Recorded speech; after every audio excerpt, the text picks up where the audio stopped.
Welcome everybody to the 18th chapter. So this is the second class in the 18th chapter, and here Bhagavan is going to give the final summary of Karma Yoga and Jnana Yoga. So in this class we will see that, and this chapter is called Moksha Sannyasa Yoga. That is sannyasa. It is not renunciation of moksha. It's not like karma sannyasa is renunciation of the fruits of action. Remember, here moksha sannyasa means renunciation for the sake of moksha. Okay.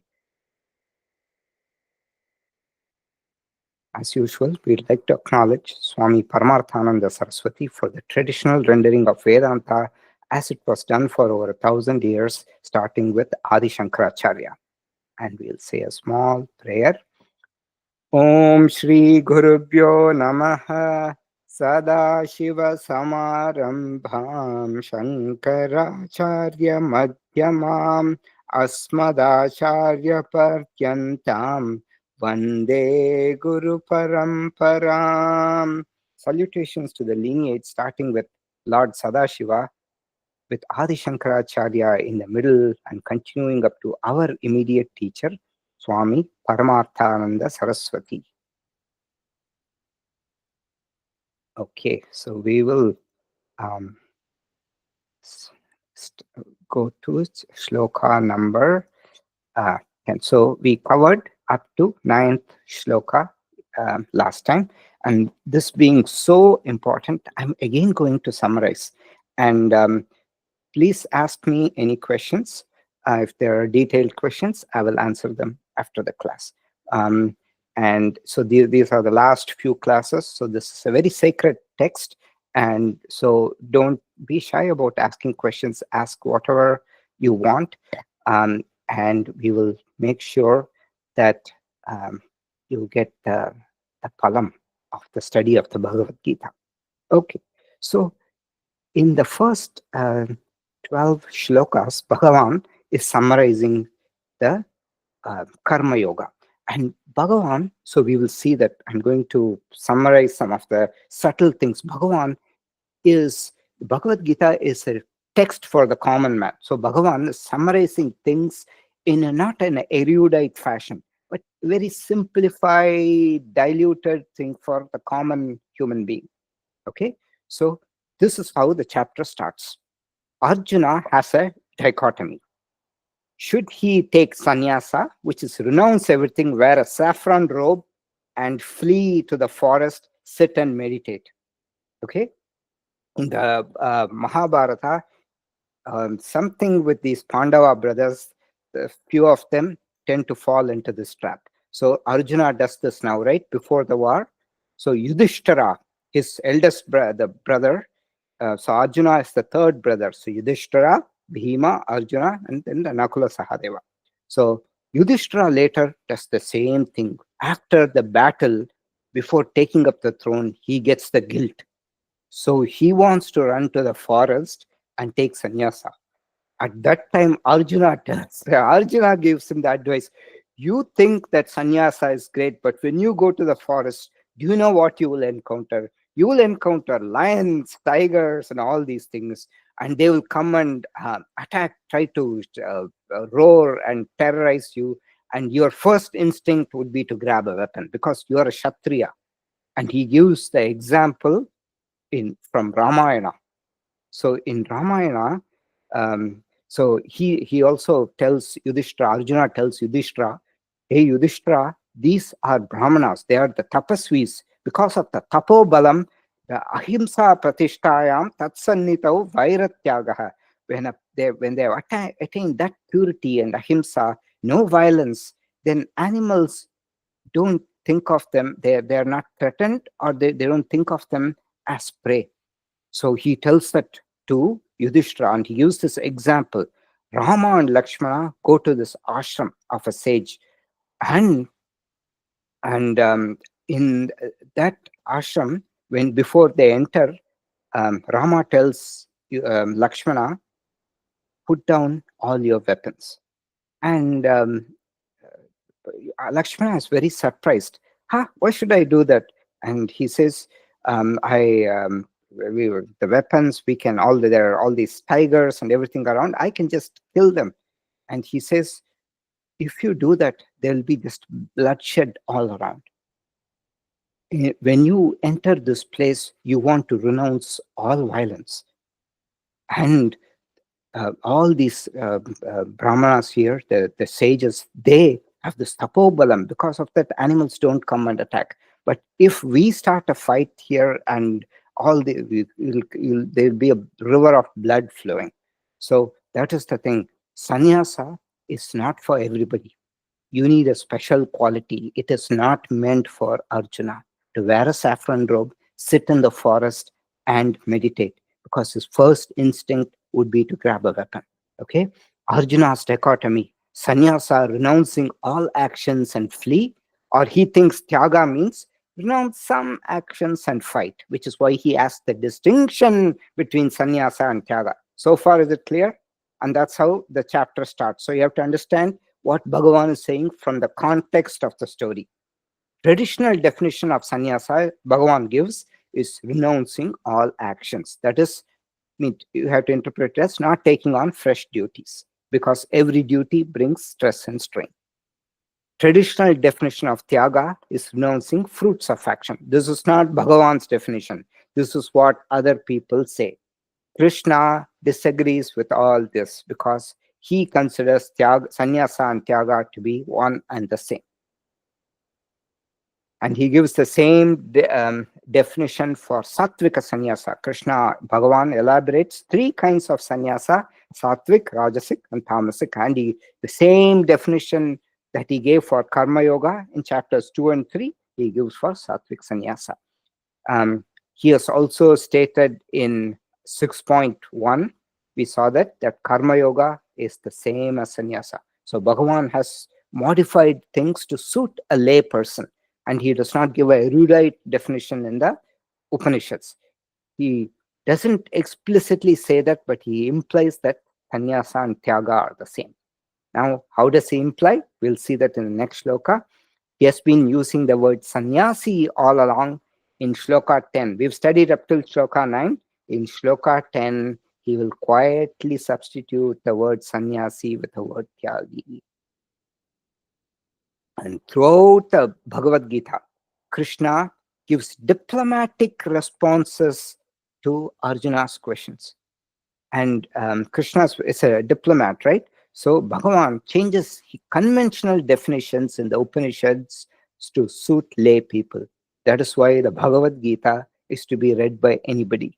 Upanishads are a little difficult. Bhagavad Gita is the condensed Dhogda Gopalanandana Sarpo Panishado Gavo Dhogda Gopalanandana.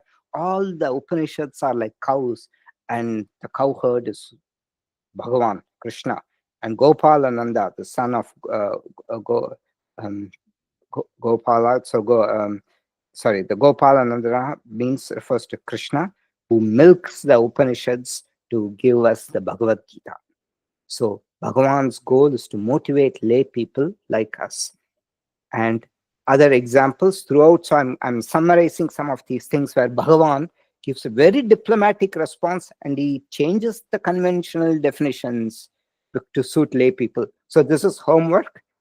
I will briefly go over, but this is a good time for you to go back to those chapters and go over this, because that will solidify your understanding of the Bhagavad Gita. Okay. In chapter 12, Arjuna asks a misplaced question. And the misplaced question is, so those who worship the unmanifest, those who worship the manifest, what are the fate of each? So there, Bhagavan gives a very diplomatic answer. So the diplomatic answer he says is, both are good. Diplomatic answer in shlokas 2 and 4, without hurting the student's feeling, because the question itself is meaningless. So Arjuna's question is, those who meditate on you, those who meditate on the unmanifested Brahman, who is better? the inconsistencies in Arjuna's question is Nirguna Ishvara cannot be meditated upon. Remember, we've seen this again and again. And so, question, I think Lataji can answer this because you've answered it before. How do you meditate on the Nirguna Brahman? Anybody wants to answer? By meditating on the self. Oh, because it's the same Atma, like space. It is one and the same everywhere. It is consciousness. By tuning inward, that is how you meditate. And so Bhagavan very beautifully, he says, in the diplomatic answers, he says, Saguna Bhaktas are superior, Nirguna Bhaktas attain me. So he wants Arjuna to be a Saguna Bhakta at that time because he's not ready for meditation. And Nirguna Bhaktas attain me. So this is the kind of diplomatic responses that Bhagavan gives throughout the Bhagavad Gita. We've seen all this. So this is homework. And then in chapter 5.1 through 5.6, Arjuna answers Arjuna's question as a question. Bhagavan answers Arjuna's question on which is better, sannyasa or karma yoga. So there, what does Bhagavan say? Bhagavan says that karma yoga is better. So this is shocking for people. It is shocking. So Arjuna almost blames, if you see, you praise renunciation of actions and also karma yoga. Tell me definitively which is better. So sannyasam karmanam krishna punaryogam cha samshasi yachre ekayor ekam etayor ekam tanme bruhi sunishchitam.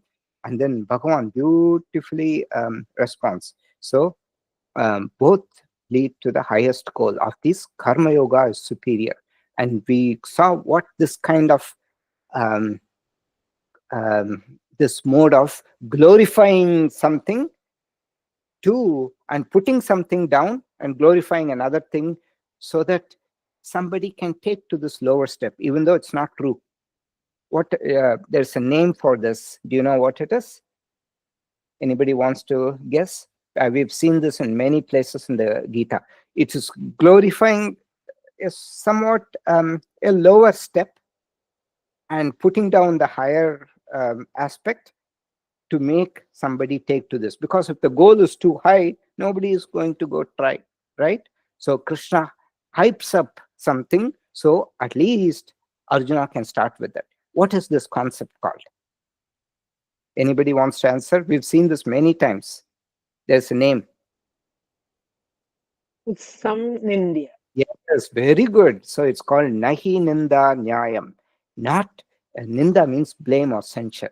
It is not indeed, Nyayam means logic. So logic, you're not indeed censuring or blaming. You're kind of doing this to glorify a easier aspect. Very good, Rakaji. Then in 3.6, Arjuna tells Krishna that he's confusing him by telling that knowledge is superior to karma, but asks him to fight a Gauri war. Bhagavan belittles a fake sannyasi to glorify karma yoga. So he does that. So all these are homework. So you can go and see. So in many places in the Bhagavad Gita and also in the chapter 12, what he does in chapter 12 is that he changes the order. He, for example, he says karma phala tyaga is the lowest rung. Then the next shloka, he will say karma phala tyaga is the best. Why is he doing this? So that if you set such a high goal as worship of Nirguna Brahman, most people, they won't even start. If the goal is too high, you're not even going to start. If you give like a little goal, just abandon the fruits of actions and do your worship or do your duty. So you can get all the results. Be selfish, but abandon the fruits of actions. Then you are working, when you are doing a job, you're not thinking how much my salary raise would be. You're just doing it for the sake of it. So Bhagavan says that will purify your mind, chitta shuddhi. So throughout the Bhagavad Gita, Bhagavan does this. So that is what is happening here also. Okay. All right. Now we'll go on to the last three verses of this portion. on Karma Yoga. Sattvika Sannyasa Mahima or Karma Yoga Mahima. Glory of Sattvic renunciation or the glory of Karma Yoga. So, karma is the duty or the karma. The karma here literally you have to take it in not in terms of action but as duty. Remember? So, duty is the tax one has to pay for a living. If you have to live, you have to perform duties, which is taking care of yourselves, everything. For mere living, we have got certain duties, like duty of taking care of our bodies. So, in the third chapter, Bhagavan talks about this. Niyatam kuru karma tvam karma jyohya karmanah sharira yatra pichate na prasityeta karmanah. Perform obligatory actions. For action, we saw the different types of actions. Remember those, the prayaschitta karma, all these kind of types of actions. So you have no escape from obligatory actions. Action is superior to inaction. Even the maintenance of the body will not be possible from inaction. With that, we'll go into the 10th shloka. Hopefully, the summary is clear to everybody. Yeah? Yes. Na dveshya kushalam karma kushale nanushajyate tyagi sattva samavishtaha medhavi chinna samshayaha.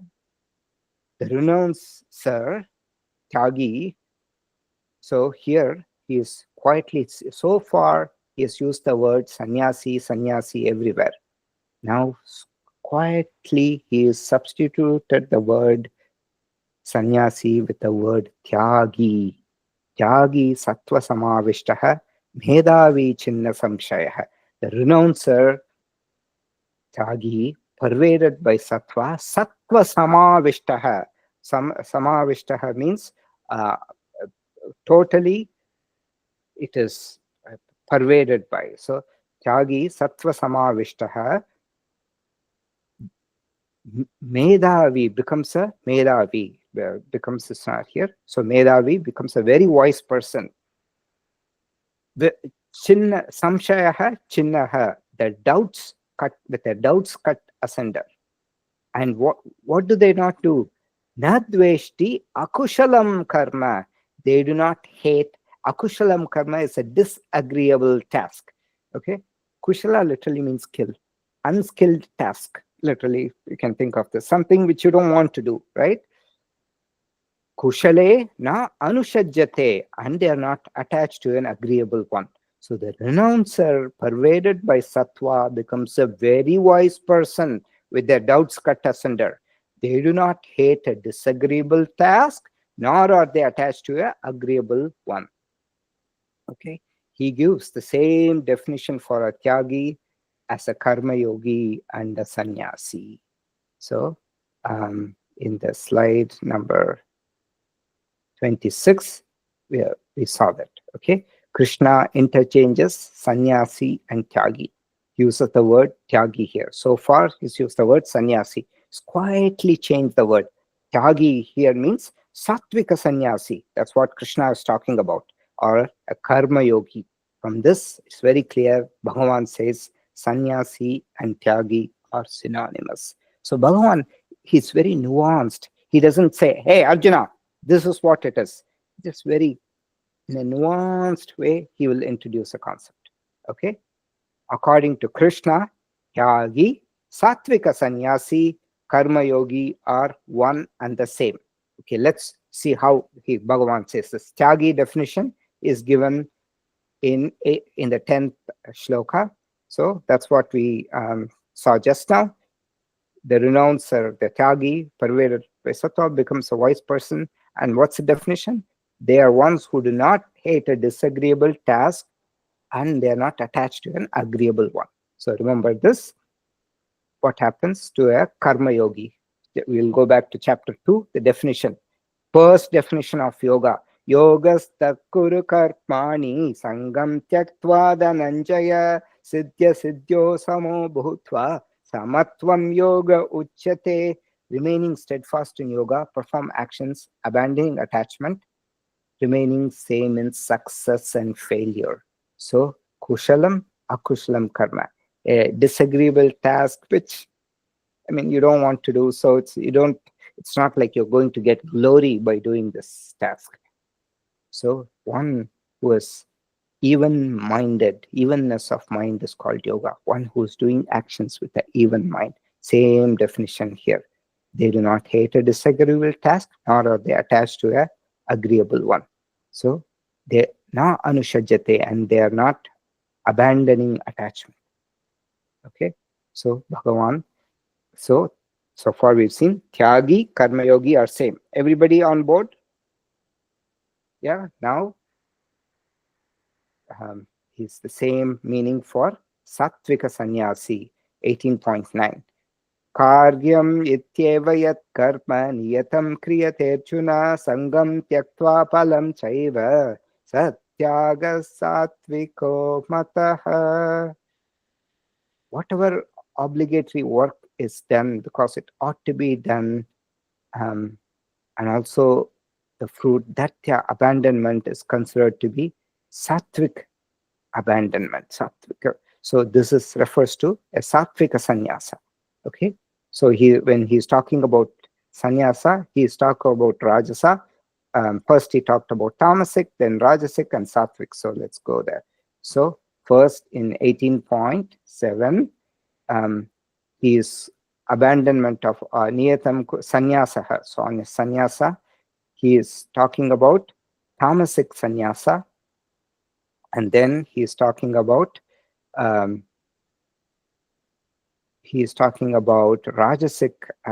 rajasam tyagam, rajasic. Here also he is slowly interchanging sannyasa, tyagam, he says. And what he's trying to get Arjuna to believe is that sannyasa and tyaga are the same. So you have to fight. There's no option.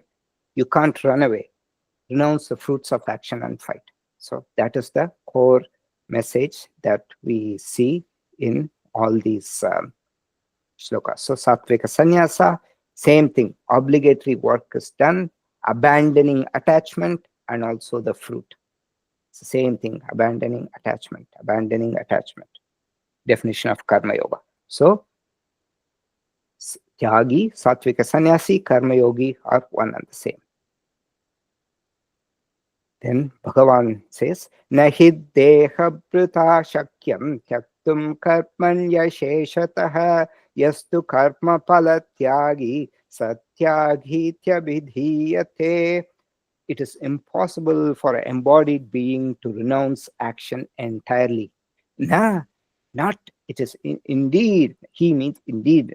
Not indeed. It is not possible for, or it is possible for a dehabrata, an embodied person, shakyam, possible, tyaktum karmani asheshatah, to renounce actions entirely. Yastu karma palatyagi, that person is called a karma palatyagi. Yastu karma palatyagi, those who renounce the fruits of actions, satyagi abhidiyate, is regarded as a tyagi. Okay. So he gives a definition of tyagi. So it's a very important shloka, and it summarizes chapters 3 and 4. So what is the takeaway from this? Karma yoga is abandoning fruits of actions. Karma pala tyagam. So it's a very important shloka. It summarizes karma yoga in essence. Do it for the sake of doing it without focusing on the results. So the mind becomes purified when you're doing it. That entire act of doing it will purify, calm the mind, and your mind is ready for the next step, which is jnana yoga. So far, is it clear? And now you can say, what is the method to renounce actions without feeling anxious? Because immediately our fear is, okay, I have to write an exam. I have to study for an exam. Now I get anxiety. Or what if I fail in this? I have to get a job. What if they will fire me in the job? So there is the anxiety. How do you do the actions without this anxiety for the results. How do result is to continue employment or to get past the exam? How do I not worry about that? In other words, how do you achieve shloka 2.47, which says, very famous shloka, karmanyevadikaraste ma paleshu kadachana ma karma pala heturbuhu ma te sangostva karmani. Your choices in the action only, not its results. Let not the fruits of action be the motive. Do not get attached to inaction. How do we do that? So Bhagavan has answered this in the throughout the Bhagavad Gita. What is the method to renounce actions without feeling anxious? In the third chapter, 30th sloka, Mai sarpani karmani sanyasyatyatma chetasa nirashir nirmamo bhutva yudhyasva vigatachvaraha. Renounce all actions in me with the mind focused on your higher self. Adhyatma chetasa, with the chetasa mind, sanyasya, with the mind, renouncing all expectations with the mind focused on your higher self, and without mindness and anxiety may you fight. So this is the goal, surrendering to Bhagavan and thinking of yourself as something higher than this body-mind complex. Then in the 9th chapter also Bhagavan says this, very famous shloka, Ananyas chintayanto mam ye jana partyupasate tesham nityabhiyuktanam yogakshemam vahamyaham. Very, very famous shloka. Those people who think of me as non-different from them, Ananyas chintayanto mam, as non-different from them who worship me. Non-different means both that mighty Bhagavan and me have the same essence, which is the consciousness, like a wave and the ocean. And those who worship me, for them, the ever united, I take care of both yoga and kshema, what they have to acquire and preserve. Yoga means acquisition. Yoga means to unite. Here it's used in the context of acquisition. Kshema means preservation. I will take care of this. Whatever money will come to you, I will take care of it. Okay? So by surrendering to Bhagavan, thinking that my higher nature is the same as that. Both of them say that. Higher self, who think of me as non-different from them. Is this clear? Surrendering to Bhagavan and thinking of yourself as a higher nature. Anybody has any questions? Clear so far? So last shloka in this portion of Karma Yoga. Anishtamishtam mishram cha trividam karpana palam bhavatyattyaginam pretya natu sanyasinam kvachit. Anishtam, disagreeable. Ishtam, agreeable. Mishram, mixed.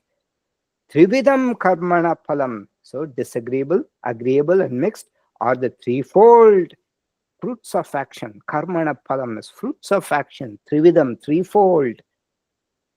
Bhavati, they happen.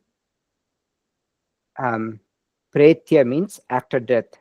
To Atyaginam, these happen to one who does not relinquish the fruits of action.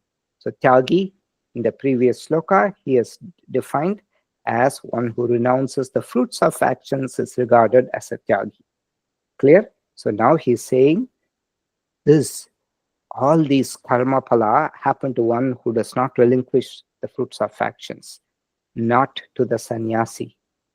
So here again, Atyagi and then sannyasi. You see that? So Bhagavan is using this interchangeably. It does not happen to Atyagi. All these happen to the Atyagi, but never to the sannyasi. So Tyagi, and he should have said they happen after death to the Atyagi, which means one who's not a Tyagi, but never to the Tyagi, he should say. But here he says sannyasi. That's poetry. Bhagavan, this is very nuanced. Okay. Anishtam means papa palam. Creates after death, what it gives? Superior janmas. Ishtam punya palam, superior janmas. Mishram punya palam, punya papa mishram, or mixed palam, manushya janma. Okay, we saw something similar in chapter 14. So this is a great time for you to go back to those chapters to look at all these three types of karma. Okay, ऊर्ध्वं गच्छन्ति सत्त्वस्ताः मध्ये तिष्ठन्ति राजसाः जगन्यगुणवृत्तिस्ताः अधो गच्छन्ति तामसाः.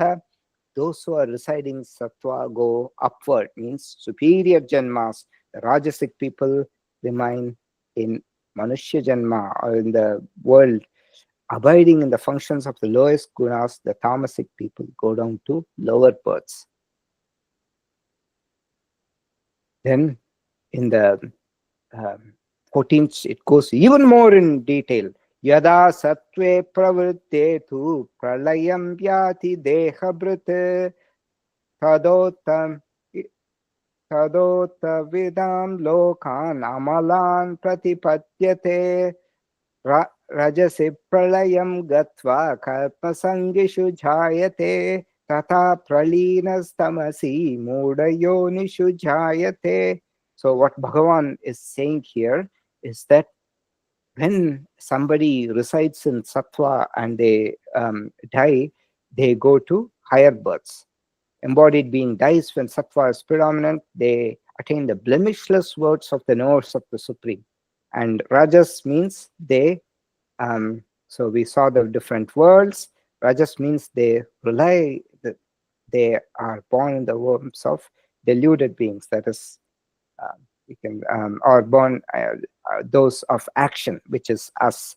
And tamas, wombs of deluded beings. That is a lower birth. Okay. So please go ahead and revise all this. And we also seen in the Yoga Sutras, it says, karma ashukla ashuknam akrishnam yoginaha trividam itaresham. The karma of a yogi is neither white nor black. For others, it is of three kinds: white, black, and gray karma. Okay. Karma yogi's karma will produce chitta shuddhi. Chitta shuddhi will lead to a guru prapti.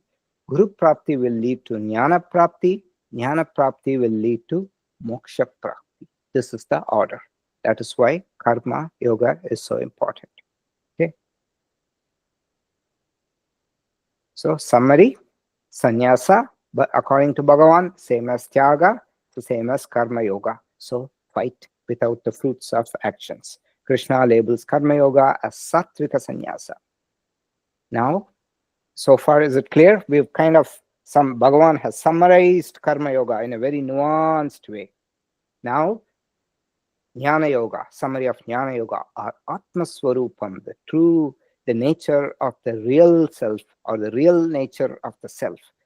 Jnana yoga, shlokas 13 through 17, 5 shlokas only.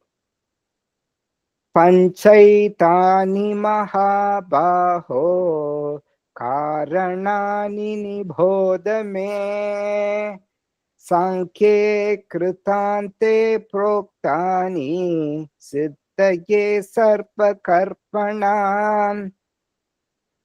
O mighty armed Arjuna, Mahabaho, the mighty armed Arjuna, nibodha me, know from me, Pancha etani, these 5 factors for the accomplishment of all actions. Siddhaye sarva karmanam. Siddhaye means to perfect, to accomplish. Sarva karmanam, all actions, as sankhye krutante proktani. So sankhye proktani, they are declared in Sankhya. Here, you have to note that Sankhya here refers to the philosophy of Vedanta. So we've seen the second, what's the second chapter called? Anybody? You should know it by now. What's the second chapter called? Anuji, you wanted to answer? Sankhya Yoga? Yes, Sankhya Yoga. So that Sankhya, it refers to the philosophy of Vedanta, which is the higher nature. There's only one Satyam, that is the consciousness. Okay, it's slightly different from the Sankhya philosophy. In the Sankhya philosophy, there are many entities called consciousness. In Vedanta, there's only one entity. Okay?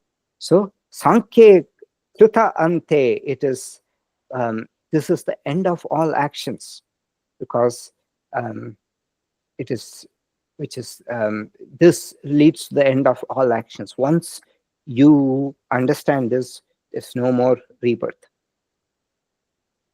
Okay. Nibodhame, know from me, etani pancha karanani, these 5 factors. So this next shloka is very important shloka. So Krishna here is summarizing chapter 2. In every chapter, Krishna mentions the nature of the consciousness. So all beings consist of 2 parts. What are the 2 parts? The achetana amsha, or the inert part, and the chetana amsha, the sentient part. It's like the bulb. We saw that example. Remember, I'm just recollecting chapter 2 here. The bulb, the glass is like the body.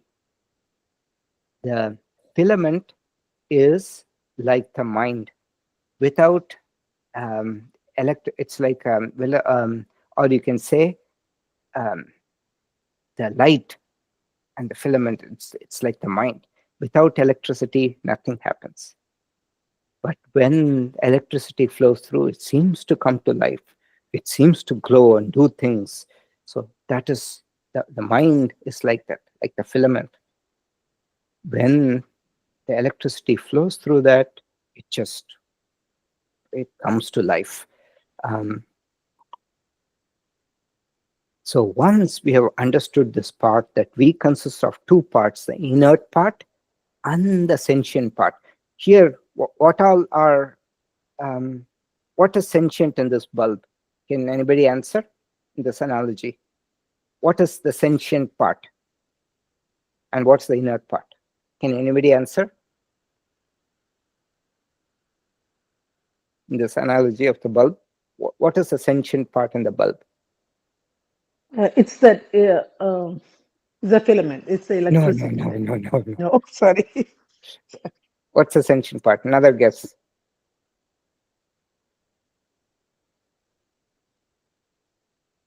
Ravi, Anuji? The light itself? The light that gets emitted? Yeah, so it's the electricity is the sentient part. That is the one which is causing, it seems the light is what is produced, the mind, it seems to come alive. Life shows that is the light. Same thing with us. We move and do things. It's action, there's something is happening. We create, that is like light. The filament is like the mind. Mind is also inert. Filament is inert.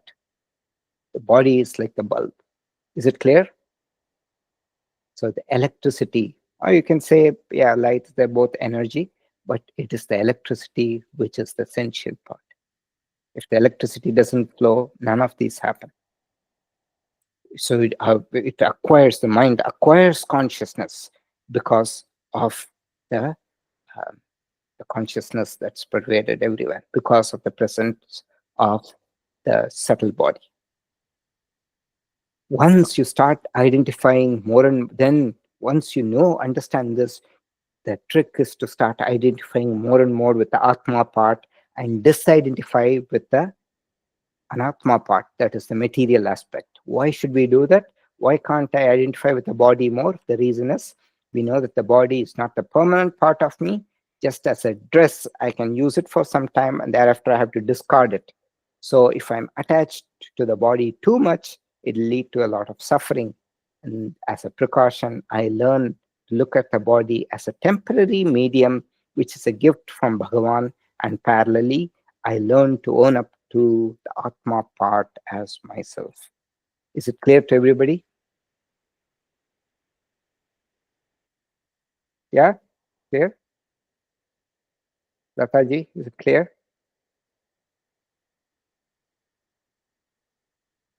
Okay. 5 features of Atma, consciousness. One has to remember to distinguish it from the body. Consciousness is not a part, property, or product of the body. This is very, very important. So please pay attention here. Consciousness is an independent entity which pervades and enlivens the body. Consciousness is not limited by the boundaries of the body. It is all pervading and invisible like Akasha, space. Consciousness continues to survive even after the death of the body. But the surviving consciousness is not available for transaction because for transaction, consciousness requires a medium, which is the subtle body, like the filament. Okay, so electricity in the grid exists even after the bulb stops working. Until now, we have been claiming that I am the mortal individual identifying with the body. We have developed this habit. I am born on such and such date. I'm growing old, growing, graying, and growing, graying, and going is what Swamiji says. The more I think of that, the more fear overwhelms me. Therefore, I have to kick off the habit of claiming the mortality. I should develop the new habit of claiming the immortality nature of our true self. Clear? 5 properties of the Atma. So these are the 5 features one has to remember to distinguish it from the body. Same Atma, consciousness. Aprameha, that which cannot be comprehended. Avinashi, which is indestructible or eternal. Sarvagataha, all pervading, like electricity in the grid. Nirvikaraha, it is constant, changeless. There's no parinamam, no transformation. Akarta and abhokta, it's a non-doer of actions and not affected by the results of actions. The next shlokas will focus on this 5th aspect. Karta, this is the most important feature. Karta is doer of action, bhokta is reaper of the results. So Bhagavan says in the 2nd chapter, so good time to revise the 2nd chapter. Veda vinashinam nityam yaenamajam apyayam katam sapurusha partha kam ghatayati hantikam. Who can that person who knows this, who knows that this Atma is to be indestructible, eternal, birthless, and decayless, kill? That person cannot kill anybody. Who can that instigate to kill, or how? And prakrite kriyamanani gunai karpani sarpashah ahankara vimudatma kartahamiti manyate. Actions are performed by the gunas of Prakriti in various ways. The person who is deluded by the ahankara thinks, the person who is deluded by the ahankara thinks that I am doing the action, but it's not I. It is the gunas of Prakriti. Bhagavan has stressed this point in every chapter in the Prathama Shatkam and also in other Shatkams. So, Atma as Akarta and Abhokta. Tattva vittu mahabaho gunakarma vibhagayo guna guneshu vartanta iti matvana sajjate. Whereas the knower of the truth of the division of the gunas and their functions, O mighty armed Arjuna, engages in actions without attachment, knowing fully that it's the gunas that engage with the sense objects and not the higher self, the sakshi or the witness. That is the true I. And karmanya karmayah pashyet akarmani cha karmayah sabuddhiman manusheshu sayukta kritsna karma krita. This is a granthi shloka. Remember the knotted shloka. They who see the inaction of the self in the action of the body and who see the potential action in the seeming inaction of the body are the wise among humans. Okay? The self is, it's like electricity. It is just providing electricity. The action is done by gunas. The way the coils are wound up in a fan or the construction of filament in a bulb. So that is like the gunas. It's the nature of that equipment. That person is a yogi who has accomplished everything that is to be done. All right. More shlokas like this. So it's a good time for you to revise this. Naiva kinchit karomiti yukto manjeta tattvavit pashyan shrunvan sprishan jigran ashnan gachan swapan swashan Pralapan Visrijan Grinnan Unmishan Nimishannapi Indriyani Indriyarteshu Vartanta iti dharayan. While seeing, hearing, touching, smelling, eating, moving, reclining, breathing, taking, evacuating, grasping, opening the eye, closing the eye, the disciplined knower of truth knows that I am not the one doing, and knows fully well it is the sense organs which are engaged with the sense objects. Only by negating kartrutvam and bhoktrutvam can I be a free person. I cannot negate my kartrutvam and bhoktrutvam, and I can negate these, and these two I can, with this I can get rid of only when I own up to my higher nature. Only when I own up to the higher nature, I can know that I am not the karta and therefore the bhokta. Okay. If you are an actor, you will reap. If you are an observer, you will not reap the fruits. When you know this, there is no rebirth. That is what Vedanta says. Very important shloka. This is Adhishtanam tatha karta karanam cha prithak vidam vividascha prithak cheshtaha Daivam chaipatra panchamam. So these are the 5 things needed for doing any action, 5 factors of action. Okay, these are the 5 factors involved in an action. And Bhagavan is going to elaborate this in 18 through 44. So more, a huge chunk is about sattvika action, rajasic action, and tamasic action, sattvic doer, rajasic doer, tamasic doer. Like this, Bhagavan is going to elaborate because he wants people to understand how an action happens.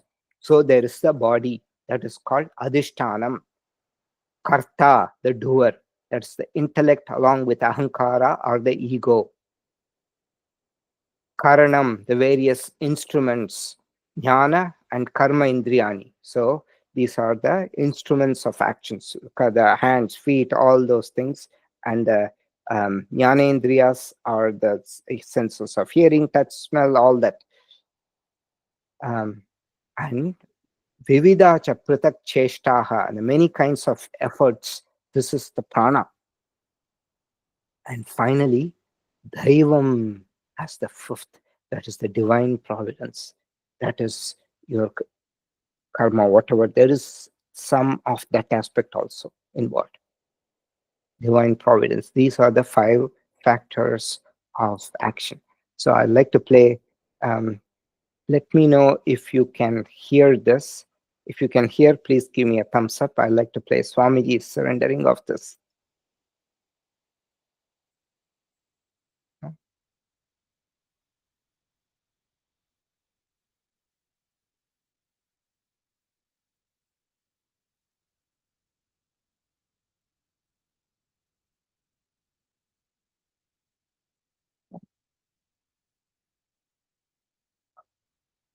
Okay, you cannot hear. Okay.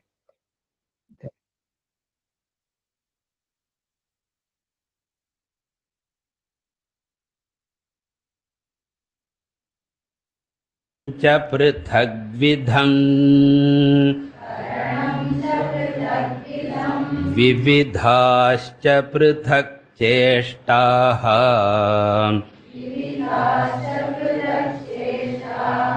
दैवं चैवात्र पञ्चमम्.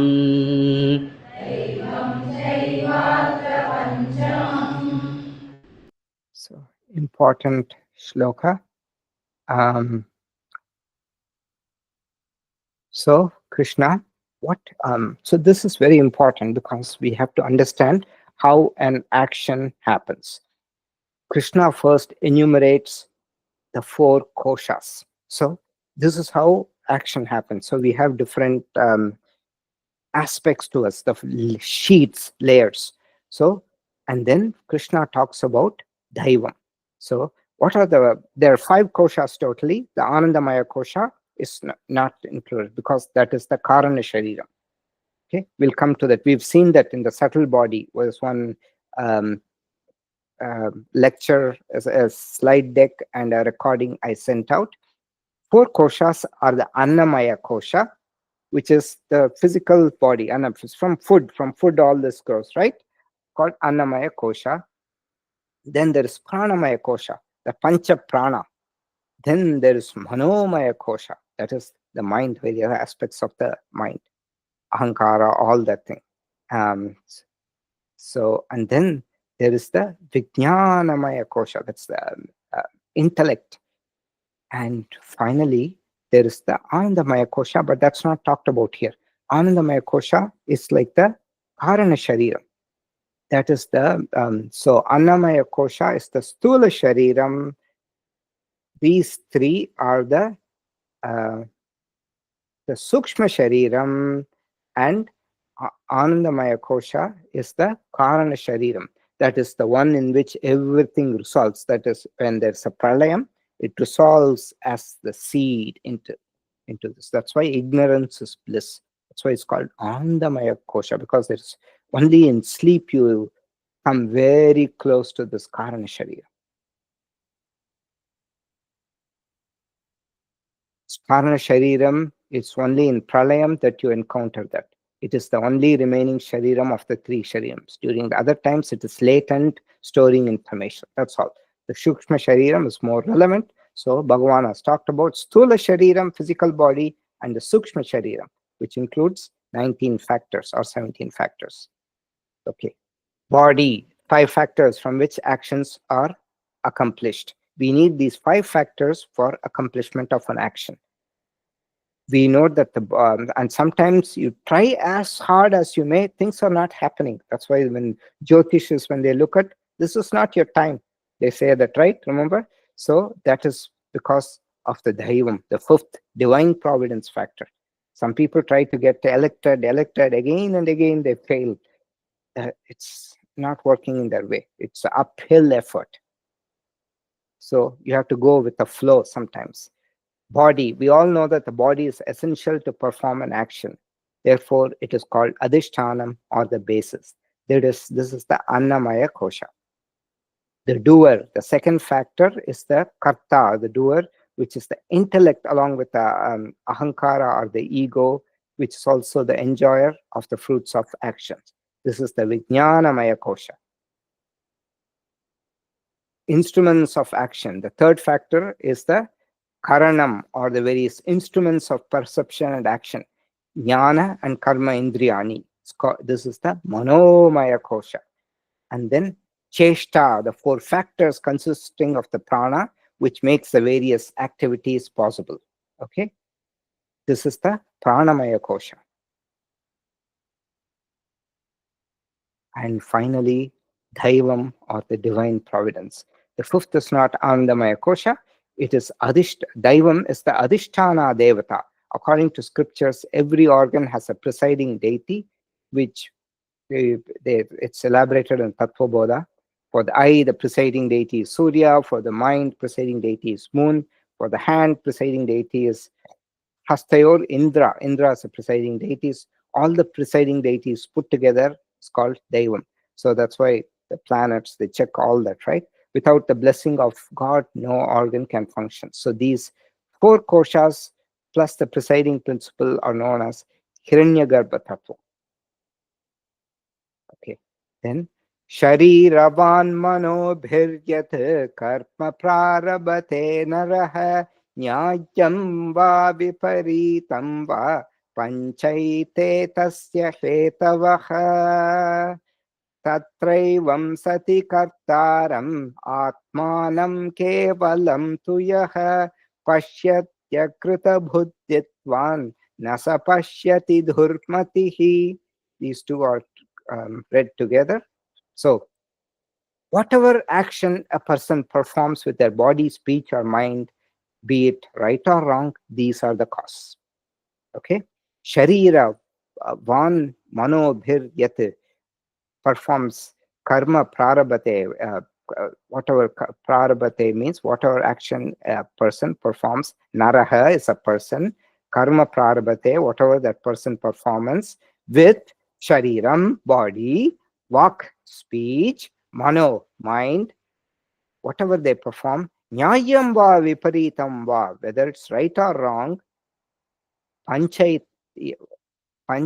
ete pancha tasya hetavaha. These five, what we saw, are the causes.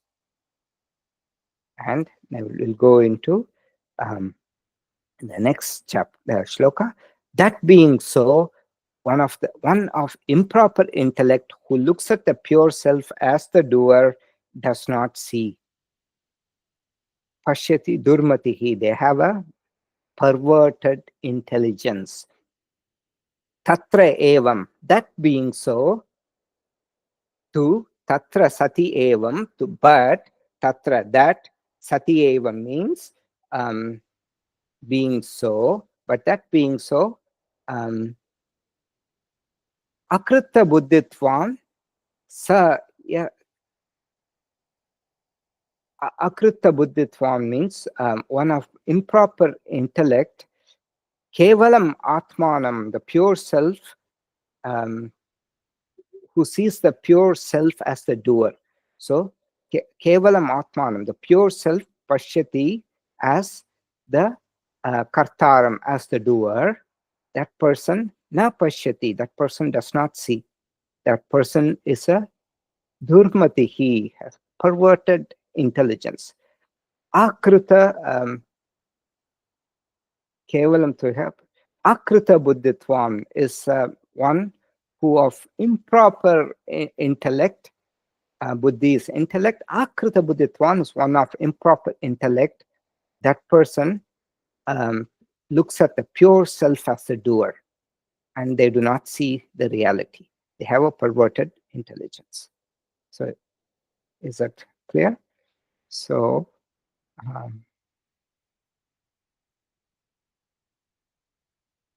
so yasya naham kruto bhavaha buddhiryasya na lipyate hatva pisaiman lokan nahanti na nibhadyate.